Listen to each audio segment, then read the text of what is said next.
Iran is reportedly modifying its missile tactics to make interception by US air and missile defense systems significantly more difficult. Reports claim Tehran's latest missile adaptations played a key role in recent attacks that caused US military casualties in the Gulf. Iranian missiles are reportedly using new flight profiles and terminal maneuvers to reduce the effectiveness of US defense networks. Iran continues upgrading its missile capabilities as the conflict enters a more dangerous phase marked by rapid military escalation. Iran has reportedly modified its missile arsenal to better challenge US air and missile defense networks, according to the Wall Street Journal. Officials told the newspaper that Tehran used high-speed missiles capable of maneuvering during the final phase of their descent. US officials said the adaptations helped Iran place greater pressure on sensitive American military targets across the region.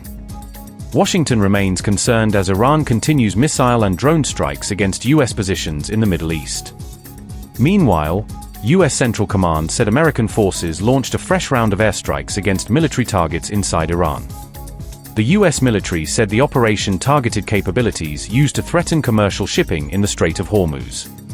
CENTCOM also said the strikes hit IRGC-linked elements allegedly involved in attacks against US troops stationed in Jordan. According to the Pentagon, the latest operation was carried out under orders from President Donald Trump. Trump described the deaths of 2 US service members in recent Iranian attacks as very sad. The US president also said he couldn't care less if Iran chose to abandon the Memorandum of Understanding.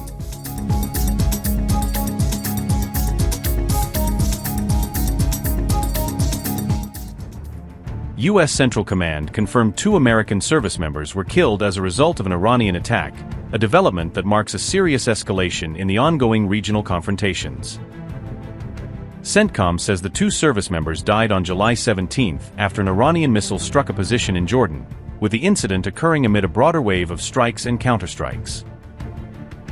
In addition to the confirmed fatalities, CENTCOM reports that a 3rd service member is currently listed as missing in action, and search and recovery operations are underway to determine their status.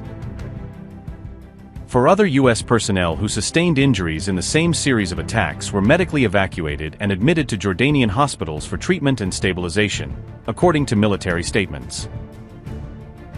CENTCOM reports that several additional service members who suffered relatively minor injuries were treated and subsequently returned to duty, reflecting a mix of casualty severities from the strike.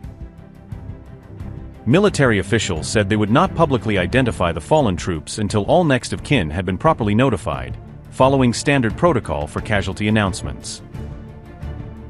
After the strikes, Iranian authorities released a public message directed at Jordanians, framing the attacks as a response to foreign military activity and urging local actors to reconsider cooperation with US forces.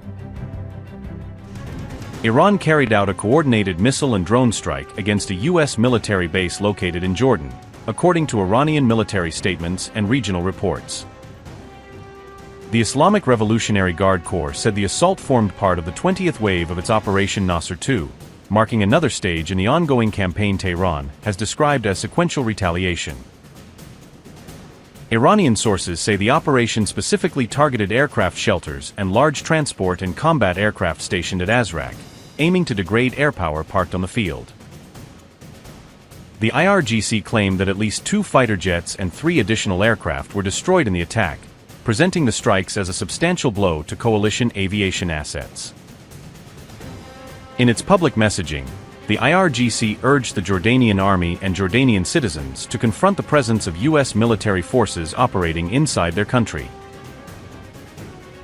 Missile trajectories were reportedly observed over Zarqa, with multiple eyewitnesses describing the sight of projectiles arcing across the sky prior to impacts. Local footage and witness accounts showed massive clouds of smoke rising from the targeted Jordanian base, visible from surrounding towns and captured by on-scene cameras.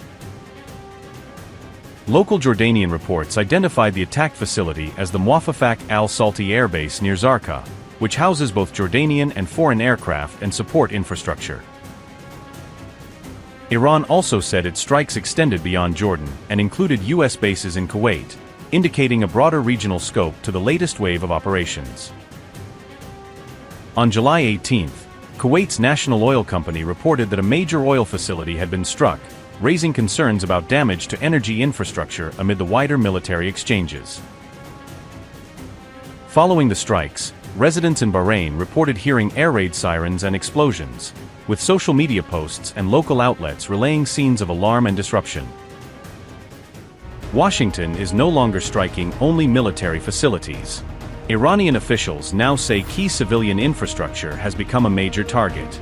Tehran is warning that if civilian sites continue to come under attack, countries supporting the United States could soon face the consequences. The United States has expanded its air campaign by striking civilian infrastructure across Iran, according to Iranian officials. Authorities say bridges, airports, railway links and road tunnels have all been hit in successive waves of attacks. Tehran has accused Washington of deliberately targeting civilian facilities during the latest offensive. Iranian authorities say at least 41 people have been killed and more than 400 wounded since the start of July.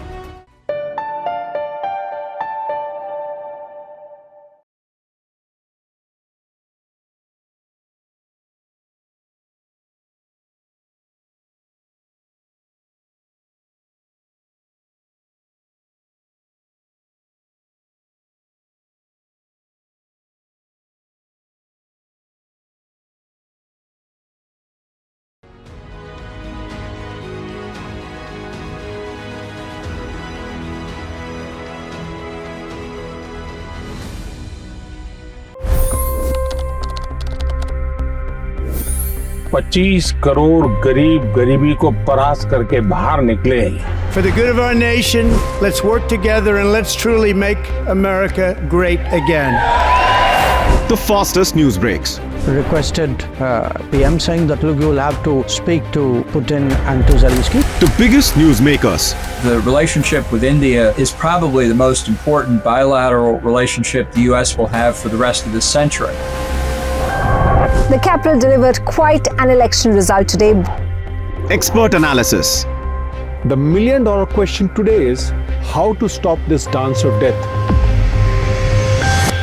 Ground reports. I'm standing at the crossroad of the Kumbh Mela. Behind me are more than 100 entry ghats.